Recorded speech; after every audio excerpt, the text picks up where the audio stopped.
Ah, bonjour, bonsoir mes frères et sœurs. Vous qui êtes partout dans ce monde, je vous salue encore une fois dans le précieux nom de notre Seigneur Sauveur Jésus-Christ. C'est votre ami, votre frère Edmond Midier qui frappe encore à votre porte afin de pouvoir continuer dans cette belle révélation que le Seigneur nous a donnée, à savoir la loi de l'esprit de vie, la loi du péché, la loi de la mort. Mais ce qui nous intéresse plus, c'est la loi de l'esprit de vie, parce que la loi de l'esprit de vie en Jésus-Christ, quand cette loi-là est opérationnelle en nous, donc la loi du péché et la loi de la mort ne peuvent pas nous contrarier. Au contraire, cette loi-là qu'on appelle la loi de l'esprit de vie, ça nous donne une sorte de tranquillité d'esprit pour pouvoir continuer notre marche avec le Seigneur. Mais cet après-midi, dans cette vidéo même là, j'aimerais parler de ce sujet, le goût de la présence de Dieu. Le goût de la présence de Dieu.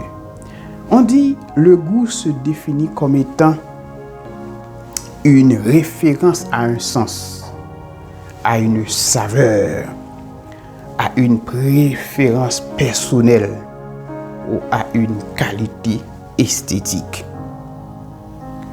C'est dans cette même idée, l'apôtre Pierre, sous la dictée du Saint-Esprit, il a eu ce grand privilège d'écrire cette portion dans 1 Pierre, chapitre 2, versets 2 et 3, qui stipule « Désirez comme des enfants nouveau-nés le lait spirituel et pur, afin que par lui, vous croissiez pour le salut. » Verset 3, « Si vous avez goûté que le Seigneur est bon, désirez comme des enfants nouveau-nés le lait spirituel et pur. » Pour faire quoi?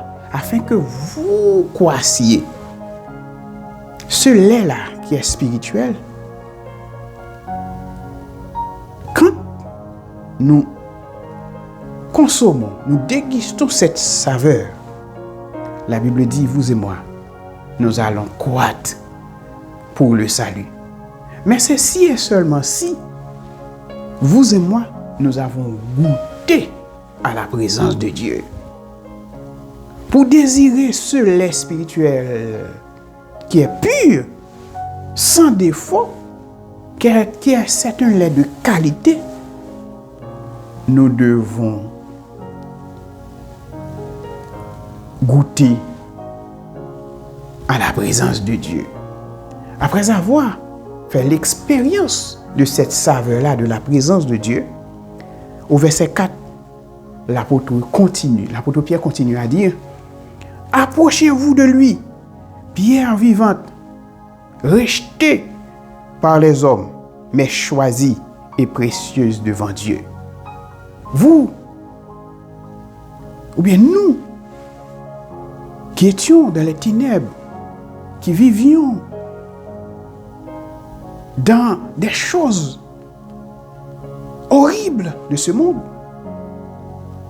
il dit, approchez-vous de lui, si et seulement si vous avez goûté à la présence de Dieu. Ce même Pierre continue dans Matthieu, chapitre 17, lors de la transfiguration de notre Sauveur Jésus-Christ sur cette montagne. La transfiguration. L'apôtre Pierre dit,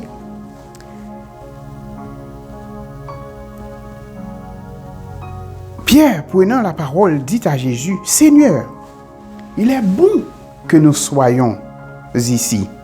Si tu le veux, je dresserai ici 3 tentes. Une pour toi, une pour Moïse et une pour Élie. » Dans la présence de Dieu, là, ici, là, on parle de la transfiguration de Jésus. C'était une gloire indescriptible. C'était une situation où le cerveau humain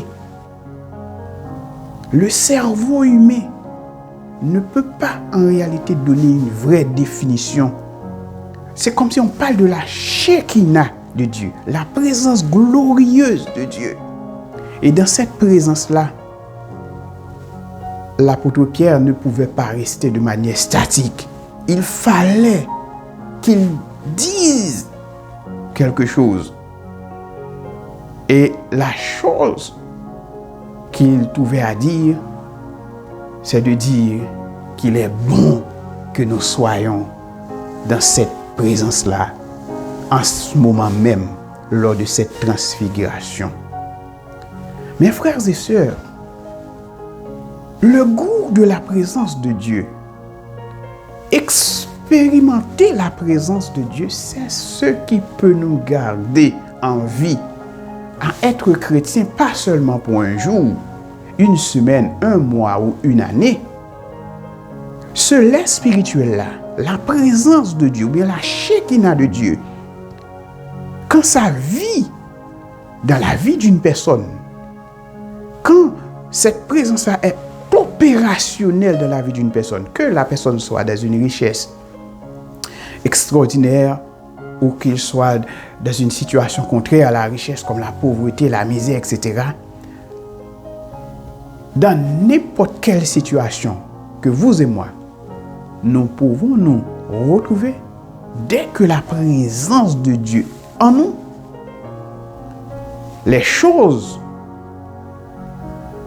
qui peuvent se présenter devant nous comme étant des choses difficiles, des situations difficiles, insurmontables, le Seigneur peut, grâce à sa présence dans notre vie, nous donner une certaine tranquillité d'esprit et nous pouvons même rire dans l'affliction, dans les douleurs, parce que c'est ça, le cerveau humain, les 5 sens que vous et moi nous avons ne peuvent pas comprendre lorsqu'on est dans la présence du Seigneur.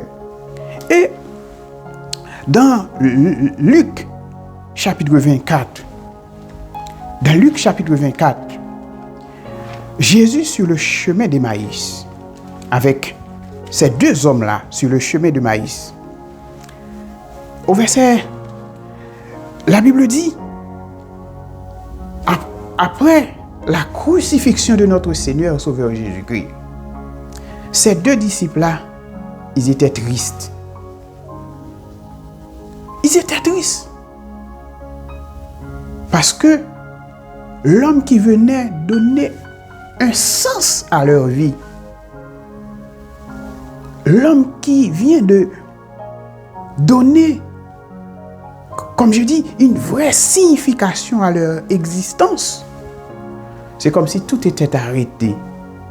C'était le néant. C'est une perte. Et au verset 25, Jésus leur dit, ô homme sans intelligence, dont le cœur est lent à croire tout ce que disent les prophètes, ne fallait-il pas que le Christ soit, ou bien que le Christ souffrit ces choses qu'il entra dans sa gloire? Homme sans intelligence. Il faut que le Christ souffre. C'était un chemin obligé. C'était un passage obligé, sa crucifixion. D'ailleurs, sans la crucifixion de Jésus, il n'y aurait pas de rédemption, de rémission. On ne parlerait pas de l'enlèvement, même aujourd'hui là. Comment oserais-je parler de la présence de Dieu ou l'expérimentation de la présence de Dieu dans notre vie? Ce serait impossible. Et au verset 32, la Bible dit, ces 2 disciples-là, ils se dirent l'un à l'autre, notre cœur ne brûlait-il pas au-dedans de nous lorsqu'il nous parlait en chemin et nous expliquait les Écritures? Notre cœur ne brûlait-il pas au-dedans de nous? présence de Dieu est là. C'est comme un feu, mais pas un feu pour nous détruire. Le feu qui symbolise la présence de Dieu à ce moment-là. On n'a pas envie de manger, on n'a pas envie de dormir, on n'a pas envie d'aller à la banque, etc. Il dit, notre cœur ne nous brûle-t-il pas au-dedans de nous? C'est ce qui manque aujourd'hui à l'église de Jésus-Christ. Nous dansons, nous chantons, nous faisons tout.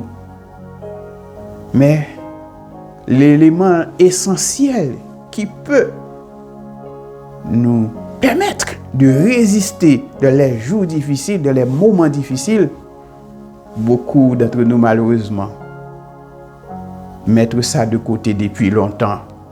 Et nous recherchons encore une fois les choses futiles. Je ne dis pas que ce n'est pas important, mais il faut donner la place à la présence de Dieu. Parce que c'est très, très, très, très important, mes frères et sœurs. La présence de Dieu, cette loi-là, la vie de l'Esprit, le Saint-Esprit de Dieu, Jésus dit, quand ce Saint-Esprit-là sera venu, il vous enseignera, il vous rappellera. Vous serez marqués de ce sceau-là, le son du glorieux Saint-Esprit. Et votre corps sera mon temple. Mes frères et sœurs dans le Seigneur, il faut expérimenter la présence de Dieu. Il faut expérimenter la présence de Dieu. Dans ces temps difficiles, où ces temps de la fin, les signes avant-coureurs sont en train d'accomplir sous nos yeux. Vous entendez les bruits de guerre, la misère, la pauvreté, les souffrances qui sont sur cette terre. Vous et moi, qui avons déjà goûté que le Seigneur est bon, c'est le moment où nous devons nous approcher plus près du Seigneur. Parce qu'il est déjà en route. À celui qui nous aime et qui nous a délivrés par son sang. Alléluia. Qui a fait de nous un royaume de sacrificateurs à Dieu le Père. À lui seul soit gloire, l'honneur, la puissance, l'autorité, siècle des siècles. Sa présence, elle est vraiment merveilleuse. Faisons route avec lui. Avec le Seigneur. Car la Bible dit, avec lui, nous ferons toujours des exploits. Qu'il en soit ainsi pour vous. Que le Seigneur vous bénisse.